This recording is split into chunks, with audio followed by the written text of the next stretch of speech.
Jai Shri Krishna students, how are you? I hope you all right. Today we learn to a English subject in Gujarati medium to the standard 12. આજે આપણે ધોરણ 12 ના English વિષયની ચર્ચા કરીશું, જેમાં unit 3 read 1 manage your stress ની વાત પર આપણે ચર્ચા કરીશું. બરાબર, અહીંયા આપણને ટાઇટલ વાંચતા જ ખબર પડે છે કે મેનેજ યોર સ્ટ્રેસ.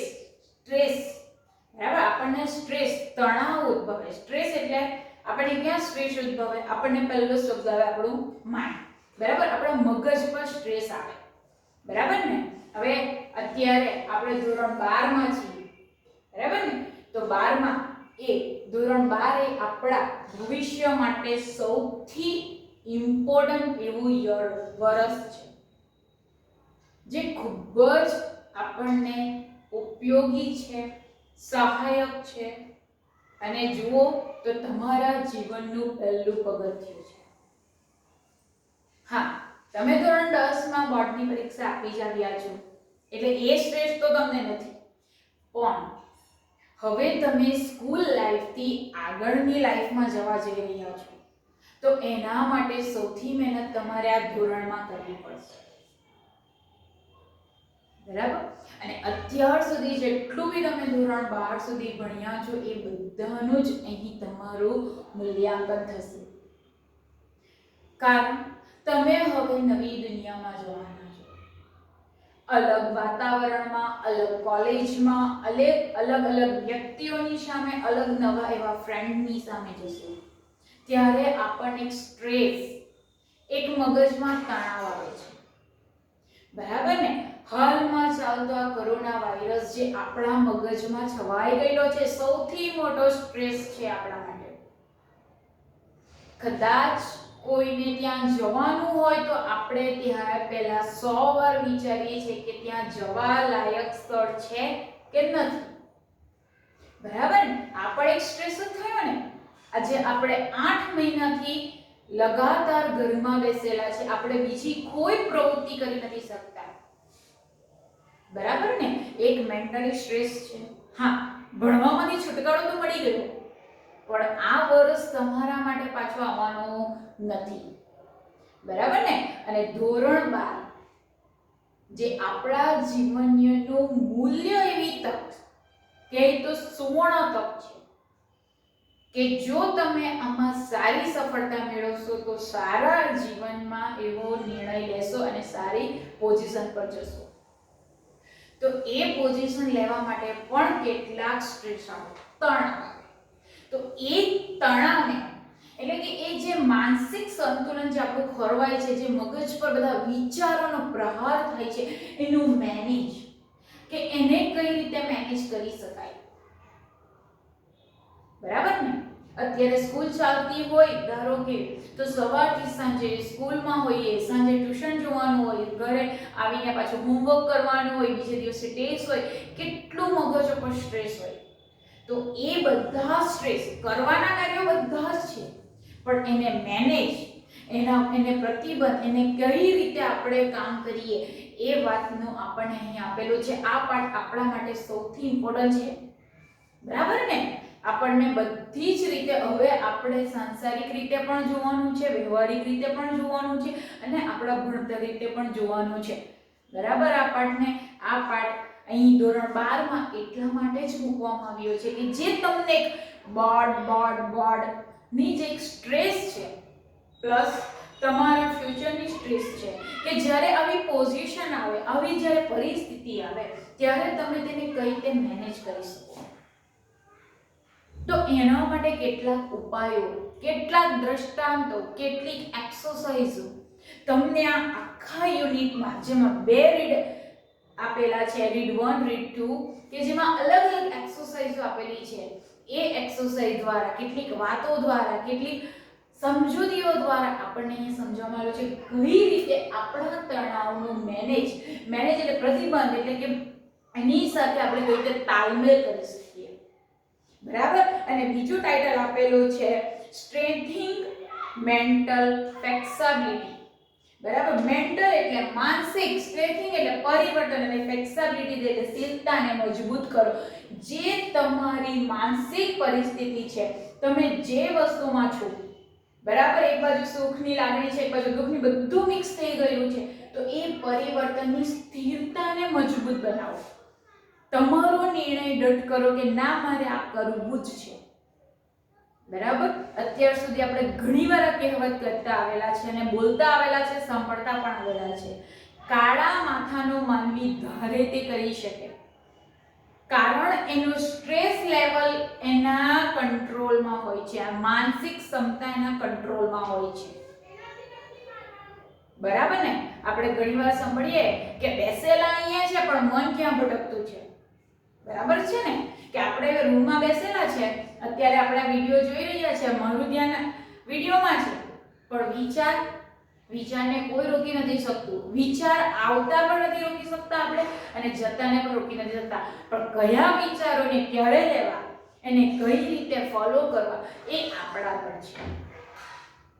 એને આપણે એક સાથે લઈ લેશું તો એ આપણા માટે સ્ટ્રેસ જ બનશે, એક તણાવ જ બનશે. એ પછી પોઝિટિવ હશે કે નેગેટિવ હશે. બરાબર. એટલે જે થિંકોનો વાર છે, એને કઈ રીતે કંટ્રોલ કરવું, મગજ કઈ રીતે શાંત રાખવું, એની વાત અહીં આપણને આપેલી છે. બરાબર. અને માનસિક સંતુલનને કઈ રીતે સાંકળી રાખવું, કઈ રીતે એને ફ્લેક્સિબિલિટી એકદમ સ્મૂથથી, એટલે કે એકદમ શીતળતા મુજબ એને મજબૂત કરવું, એની વાત આપણને આ પાઠમાં આપેલું છે. તો ચાલો આપણે આજે ધોરણ 12 ના ઇંગ્લિશ વિષયના પાઠ્યપુસ્તકમાં unit 3 read 1 manage your stress, કે તમારા તણાવનો પ્રતિબંધ કરો, કે જેનું બીજું ટાઇટલ છે સ્ટ્રેટિંગ મેન્ટલ ફ્લેક્સિબિલિટી, કે માનસિક પરિવર્તનશીલતાને મજબૂત કેવી રીતે કરવું. બરાબર. તો ચાલો આપણે પણ આપણા તણાવને ઓછો કરીએ. બરાબર ને? તો આપણે જોઈએ પાઠ પર કે પાઠમાં શું છે. Mind, emotion and body are all closely interlinked and always work together. બરાબર. આપણને બધાને જ ખબર છે કે માઇન્ડ આપણું જે મગજ છે, ઇમોશન જે આપણી લાગણી છે, અને જે આપણી બોડી જે શરીર છે, આર ઓલ ક્લોઝલી, કે બધા એકબીજા સાથે ઘાટપણે ઇન્ટરલિંક એટલે અંદરો અંદર સંકળાયેલા, લિંક એટલે સંકળાયેલા, એન્ડ ઓલવેઝ અને હંમેશા વર્ક એક સાથે, ટુગેધર એટલે એક સાથે, વર્ક એટલે કામ કરે છે. બરાબર. આપણને ખબર છે કે મગજ, લાગણી અને શરીર એ એકબીજા સાથે અંદરોથી ઘટપૂર્ણે સંકળાયેલા છે અને એક સાથે જ કાર્ય કરે છે. બરાબર ને? આપણે જે આપણી લાગણી છે તે આપણા મગજને સંદેશો કરે છે, અને મગજ આપણા શરીરને એક કાર્ય કરવા માટે પ્રેરિત કરે છે. એ એકબીજા સાથે અંદર જોડાયેલા છે. બરાબર ને? અત્યારે મારે બોલવાનું છે, એ મારા મગજને સંદેશો પહોંચે છે, મારા મગજમાં એ શબ્દો આવે છે અને એ શબ્દો મારા મોઢા પર આવે છે. એ મારું શરીર છે કે જે દ્વારા તમને હું કાર્યરત કરું છું. બરાબર. એટલે આ મગજ છે, આપણું જે મન છે, લાગણી છે અને શરીર એ અંદરો અંદર એક સાથે સંકળાયેલું છે અને એક સાથે જ કાર્ય કરે છે. બરાબર. જ્યારે આપણું દિલ કહે છે કે મારે આ કરવાનું છે, પણ મગજ એને રોકી દે છે કે ના, નથી કરવાનું, તો એ બહાર પણ કરી શકાતું નથી. બરાબર. એટલે કે ગમે ત્યાંથી મગજ, આપણું ઇમોશન, આપણા બોડીઝ એ બધું કનેક્ટેડ છે. એ એક પણ એકબીજા વગર ચાલી શકતું નથી. આગળ જોઈએ. It help you distinguish them more clarify if you try to understand them separately. If you try, જો તમે પ્રયત્ન કરો, to understand સમજવા માટે, them separately કે અલગ એમને સમજવાનો પ્રયત્ન કરો કે મારી લાગણી શું છે, મનમાં શું ચાલતું છે, બોડી શું કહેતી છે, એનું અલગ જો સમજવાની તમે પ્રયત્ન કરશો. ઘણીવાર કહે ને કે માઇન્ડ કામ નહીં કરે તો દિલનું સાંભળો, તો દિલ એ આપણું ઇમોશન છે. પછી બોડીને કાર્યરત કરો. બરાબર. એ ત્રણે આપણા કંટ્રોલમાં છે. તો અહીંયા કહે છે કે જો તમે પ્રયત્ન કરો એ ત્રણને અલગ અલગ રીતે સેપરેટલી અલગ અલગ રીતે સમજવાની, તો ઇટ હેલ્પ યુ તો તમને મદદ કરશે distinguishes જુદા પાડીને, ધેમ મોર ક્લેરિફાય તમને સહેલાઈથી જુદા પાડીને સમજાવી દેશે. તમે જે કોઈક વસ્તુમાં જો તમારું માઇન્ડ અલગ કહેતું હોય, ઇમોશન અલગ કહેતું હોય, બોડી અલગ કહેતું હોય, તો એમ તમે શાંતિથી અલગ અલગ મુદ્દાને સમજો અને પછી ડિસિઝન લેવો તો તમને સહેલાઈ પડશે. સહેલાઈથી તમે કોઈ પણ વસ્તુનો નિર્ણય કરી શકશો. ડિસ્ટિંગ્વિશ એટલે જુદા પાડીને, બરાબર. જે વર્ડ ભારી લાગે તમારી નોટબુક્સમાં લખવાના છે. ડિસ્ટિંગ્વિશ એટલે જુદા પાડીને. યોર આગળ જોઈએ, your mental capacity are your abilities to concentrated to take in a new information. Your mental capacity, mental એટલે કે માનસિક, કેપેસિટીઝ એટલે કે જે તમારી ક્ષમતા છે, જે માનસિક વિચારવાની જે ક્ષમતા છે, આર યુ એબિલિટી તેટલી જ તમારી આવડત, ટુ કોન્સન્ટ્રેશન્સ તે તમારી એક ચિત્તને, બરાબર, એ તમારી આવડતતાને એક ચિત્ત કરી દે છે. To take in a new information કંઈક નવી માહિતી મેળવવા માટે તમારી જે એક ચિત્ત એકાગ્રતા છે એ એકાગ્રતા દ્વારા તમે નવી માહિતી મેળવવામાં, two remember old and new information તમે જૂની અને નવી જે માહિતી એટલે કે જ્ઞાન મેળવો છો એને યાદ કરવામાં, and to be in a position to think logically અને તેને પોઝિશન એટલે ક્રમ બાય ક્રમ સમર્થક રીતે think logically તર્કબંધ વિચારવામાં તમારી માનસિક કેપેસિટી એટલે કે માનસિક મેન્ટલી કેપેસિટી એટલે માનસિક ક્ષમતા ઉપયોગી નીવડે છે. બરાબર ને. કોઈ પણ વસ્તુ કઈ શીખવી હોય તો આપણી માનસિક ક્ષમતા જરૂરી છે. નવું શીખા જૂનું શીખેલા એ બધુંને યાદ રાખવા માટે માનસિક ક્ષમતાની જરૂર છે. એટલે એકાગ્રતા જ તમને ઉપયોગી બને. માઇન્ડ ન હોય તો આપણે કઈ કામના નથી. જેનું મગજ ન હોય તેને આપણે શું કહીએ? મેડ, પાગલ કહીએ. બરાબર ને. તો આપણા પર તો માનસિક ક્ષમતા છે, તો એનો ઉપયોગ કઈ રીતે કરવો એ આપણને અહીંયા સમજાવેલો છે. બરાબર. પછી આપણે કહે ને ઘણીવાર ટીચરના શબ્દો સંભળાય, મગજ ઠેકાણે રાખો, કારણ આપણું ધ્યાન બીજે હોય, એકાગ્રતા આપણું ત્યાં હોતું નથી. આગળ જોઈએ, you need your mental capacity in order to study, to work, and to impose a constructive and workable order on your life. તમારે you need your તમને જરૂરિયાત છે your mental capacity તમને તમારી માનસિક ક્ષમતાની જરૂરિયાત છે. ક્યારે ક્યારે? in order to study જ્યારે અભ્યાસ કરવા બેસો ત્યારે તમારું મન ત્યાં હોવું જોઈએ. to work કોઈ કાર્ય કરો ત્યારે.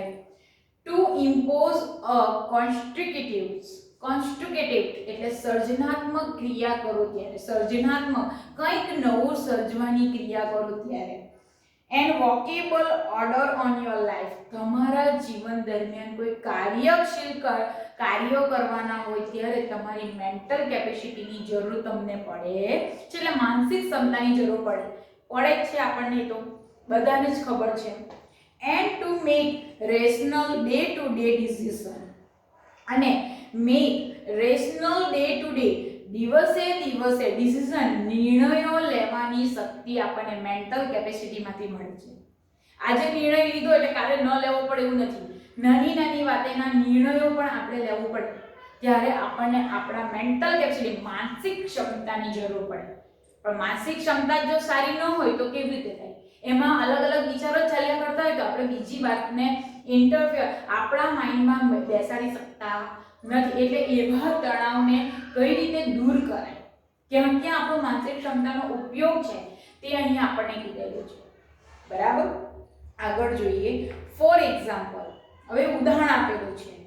if you had the choice of walking to work or taking the car. if you had a choice જો તમારા પર પસંદગી કરવાનું હોય કે walking to work એટલે કામ પર જવા માટે, walking એટલે ચાલવું, or taking a car કે કાર લઈ જવું. તમે જોબ પર જાઓ છો કે સ્કૂલે જાઓ છો તો એ ચાલતા જવું કે કાર જોવો, બે ઓપ્શન છે તમારા પર, બરાબર. ધ ફેક્ટ, હવે હકીકત એ છે ધેટ કે it was a rainy hard, અને બહાર વરસાદ ખૂબ જ જોરમાં પડે છે. And you had a cold, અને તમને શરદી થઈ છે, બરાબર. હકીકત આ છે કે બહાર વરસાદ પડતો છે ને તમને શરદી થઈ છે. વરસાદ પડે એટલે ઠંડીનું વાતાવરણ થઈ જાય એટલે શરદી થઈ ગઈ. હવે તમારે જોબ પર જવાનું છે, ક્યાં તમે વરસાદમાં રેનકોટ કે છત્રી લઈને ચાલતા જાઓ, ક્યાં કાર લઈને જાઓ. હવે નિર્ણય તમારા પર છે. could land you to decision, હવે તમારે એક ડિસિઝન આમાંથી લેવાનો છે કે નિર્ણય લેવાનો છે કે it was better to take the car.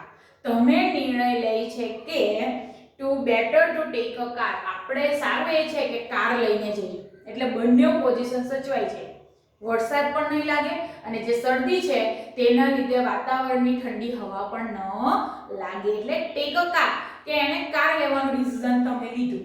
આપણે એ જવાબ આપી દીધેલો છે કે કાર લીધેલી છે, બરાબર.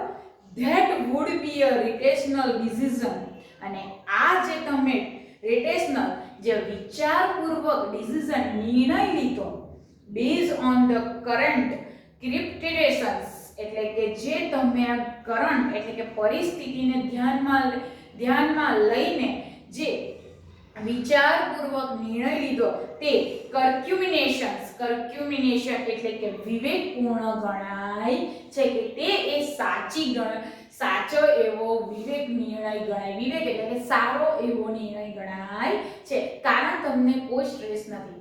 તમે બધી પરિસ્થિતિને એક વ્યવસ્થિત રીતે વિચાર્યું, બરાબર, અને નિર્ણય લઈ લીધો કે ભાઈ મારે કાર લઈને જવાનું છે. એટલે એ તમને સ્ટ્રેસ પણ ન મળ્યું અને સહેલાઈથી તમે નિર્ણય લઈ લીધો. એટલે તમે એક સારો નિર્ણય લીધો એની એ નિશાની બતાવે છે, બરાબર ને. એટલે અહીંયા તમારા પર નાના એવી પરિસ્થિતિ પર નિર્ણય લેવાની વાત આવી છે, તો ત્યારે આપણને મેન્ટલ જે એબિલિટી છે, ક્ષમતા, આપણને અહીંયા ધ્યાન દોરે છે કે અત્યારે આપણે એવું ન વિચાર્યું હોત ચાલવાનો શોખ છે તો ચાલી મૂક્યા હતા તો આપણને શરદી પણ વધારે પકડતે, અને બીજું કે વરસાદ પણ આપણને ડિસ્ટર્બ કરતે, બરાબર ને. એટલે અહીંયા માનસિક ક્ષમતાની વાત કરી, ઉદાહરણ દ્વારા આપણને સમજાવવામાં આવ્યું કે તમને સરળતાથી સમજ પડે, અને સમજ પડી જ હશે, બરાબર ને. ચાલો આગળ જોઈએ. The mind is the rational logical part of you. The mind, જે મગજ, મન, આપણું જે મન છે એ રેશનલ વિવેકપૂર્ણ વિચારણા અને લોજિકલી તર્ક બુદ્ધિ વાળો પાર્ટ ઓફ યુ, તમારો એક અંશ છે. તર્ક બુદ્ધિ રીતે અને વિવેક બુદ્ધિ તરીકે એ મન તમારો એક અંશ છે, બરાબર ને. વિવેક બુદ્ધિ તરીકે એટલે આવા જ્યારે વ્યવહારિક જે કેવા કે નાના મોટા નિર્ણયો લેવાના છે તે વિવેકપૂર્ણ સારી રીતે વિચારીને તાર્કિક એટલે ગણતરી તરીકે આપણે પોતે એને ઉપયોગમાં લઈએ, એક આપણો અંશ બની, એક ભાગ, પાર્ટ ઓફ યુ એટલે કે એક ભાગ બની રહે છે. ધેટ, કે જે help you to make unemotional choice. Unemotional, બરાબર, કે જે તમને મદદરૂપ બને છે મેક અનઇમોશનલ ચોઇસ, કે જે અતિ ભાવનાશીલ પસંદગી કરતા એ તમને રોકે છે. કે આ જે મન છે એ તમે જ્યારે વિચારો છો તો ત્યારે અતિ ભાવનાશીલ બનીને વિચારવાનું નથી. એ બંને રીતે ગણતરી કરીને પોતે એના પર પસંદગી કરતા અટકાવે, ખાલી ભાવના તરફ જ દોડી નહીં જવાનો. જેમ કે આપણને ઉદાહરણ આપ્યું કે ભાઈ કાર લઈને જવાનું છે, તમને શરદી થઈ છે એટલા માટે નહીં, પણ ઝડપથી અને વરસાદની રોકાણ એટલે કે વરસાદ પણ એટલો બધો ન લાગે એ ગણતરી સાથે પોતે ગાય. એટલે બંને તાર્કિક રીતે પણ વિચારે છે અને વિવેકશીલ તરીકે પણ વિચારે છે. એટલે બંને રીતે વિચારી એ પોતે તમને ખાલી ભાવનાશીલ પસંદગી જ કરતા અટકાવે છે.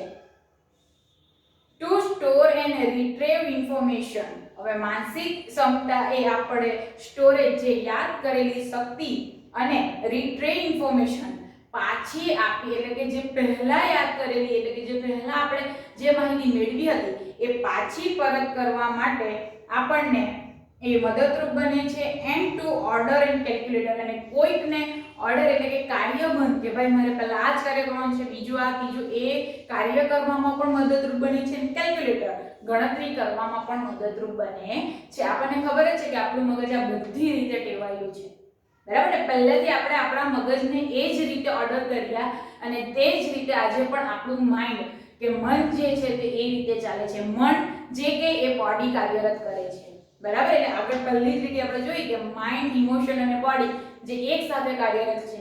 તો અહીં આવ્યું કે એક સાથે કે આપણે મને નિર્ણય લીધો અને શરીરે કામ કર્યું, બરાબર. ત્યાં અલગ અલગ જે બધી માહિતીઓ છે તે કઈ રીતે આપણું મન સાચવી રાખે છે અને પછી કે કેટલા વર્ષોની વાત અત્યારે પણ યાદ આવી જાય, કારણ એ મનમાં છે એટલા માટે, બરાબર ને. It is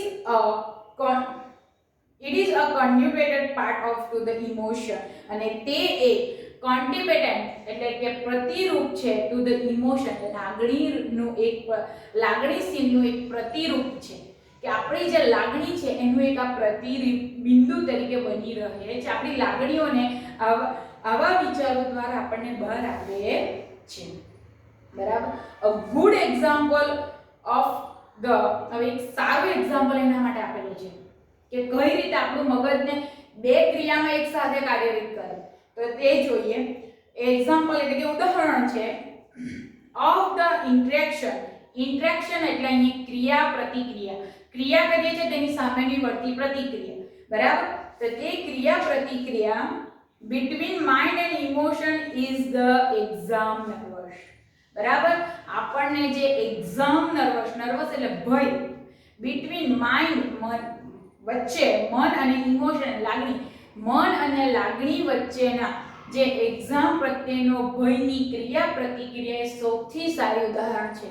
અને તમે અત્યારે 12મા ધોરણની જે મેઇન પરીક્ષા આપવાના છે એની ભય છે, બરાબર. એની તૈયારી તો છે પણ લાસ્ટ સમયે તમને કેટલો ડર લાગે, તો એ ક્રિયા પ્રતિક્રિયાની વાત કરેલી છે. ક્રિયા એટલે કે તમે એના માટે બધી ક્રિયા કરી ચૂક્યા છે પણ એની સામે આપણને માનસિક રીતે થોડો ડર લાગે.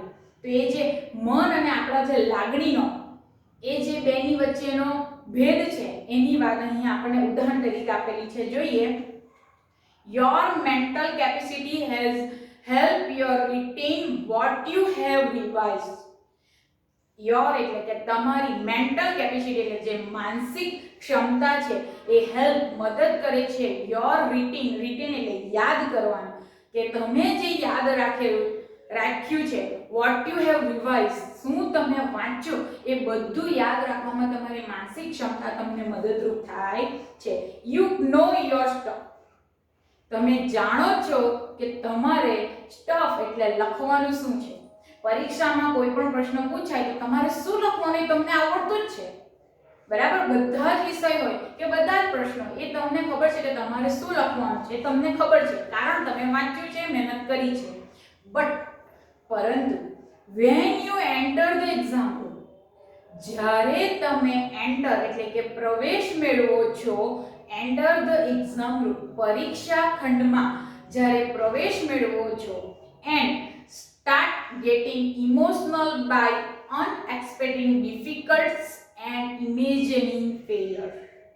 અને ત્યારે સ્ટાર્ટિંગ એટલે શરૂઆત થાય છે, ગેટિંગ ઇમોશનલ તમારી લાગણીઓનો ઉભરો આવે છે શાના દ્વારા, બાય દ્વારા એક્સપેક્ટિંગ ડિફિકલ્ટ્સ જે આપણે આશા ન રાખી હોય એવી મુશ્કેલીઓ, અલગ અલગ મુશ્કેલીઓ આવે કે પહેલા નંબર ન મળે, બ્લોક ન મળે, ખંડ ન મળે, બરાબર. એન્ડ ઇમેજિનિંગ ફેલર, અને કલ્પના કેવી થવા માટે, ફેલર નિષ્ફળ જઈશું, નાપાસ થઈશું, એવા બધા વિચારો ચાલુ થઈ જાય. ઇમોશન લાગણીઓ એવી બધી થવા માંડે છે. માઇન્ડને ખબર છે તમે વાંચેલું બધું યાદ છે, બરાબર. તમારે શું લખવાનું એ પણ એને ખબર છે, પણ અંદર લાગણીઓ એવી થાય કે કદાચ મને પેપરમાં કંઈ ના આવડ્યું તો હું નાપાસ થઈશ, તો થાય ને આવો વિચાર. તો એ જ વિચાર all of a sudden the carefully storage information is no longer available. અને sudden, all of the sudden, અને એકાએક આ બધા વિચારોનો પ્રવાહ ચાલુ થઈ જાય છે અને એકાએક કેરફુલી સ્ટોરેજ ઇન્ફોર્મેશન કે જેટલું બી તમે અત્યાર સુધી સ્ટોરેજ એટલે કે પ્રાપ્ય કરેલું હતું માહિતી, ઇન્ફોર્મેશન એટલે અત્યાર સુધી જેટલું બી વાંચેલું હતું ઇઝ નો લોંગર અવેલેબલ, હવે તે ભૂલાઈ જાય છે. બરાબર ને? થાય ને ઘણીવાર પરીક્ષા ખંડમાં જતા અરે યાર મેં તો આ વાંચેલું બધું ભૂલી ગયો, હવે હું કરું થાય ને? બરાબર? તો એ થાય છે. Your emotion has barred the way to your inner information storage. Your emotion, તમારી લાગણી, બેરર એટલે અવરોધર છે. બરાબર? બેરર એટલે કે અવરોધ એટલે કે આપણી વચ્ચે રસ્તો, માર્ગ બનાવી દે. અવરોધ એટલે આપણી સામે દિવાલ બનાવી દે છે. ધ વે એક રસ્તાની દિવાલ બનાવી દે છે ટુ યોર ઇનર ઇન્ફોર્મેશન, જે તમે મનમાં સાચવી રાખેલી હતી, હજુ મનમાં છે જ, ભૂલાઈ નથી ગયું, પણ એની વચ્ચે અવરોધ ઊભા કરે છે. કોણ? આપણી લાગણીઓ, કે આપણે બધું ભૂલી ગયા એવું આપણને ફીલ થાય છે. Do you find yourself reacting? શું તમે કોઈ દિવસ શોધ્યું છે તમારી જાતની ક્રિયા પ્રતિક્રિયા? In any of the following ways, જે નીચે આપેલા રસ્તાઓ છે એમાંથી તમે કોઈ ક્રિયા દર્શાવી છે કે જેનાથી તમને આ ફીલ થયું છે કે હા મેં આવું કર્યું છે. બરાબર? તો એ કેટલાક રિએક્શનો હવે આપણે આગલા વિડીયોમાં જોઈશું. બરાબર? અત્યાર સુધીના જેટલા બી આપણને બે એક્ઝામ્પલ આપ્યા અને જે માઇન્ડ, બોડી અને ઇમોશનની વાત કરી છે એને એકવાર રિવિઝન કરી લેવું. Thank you.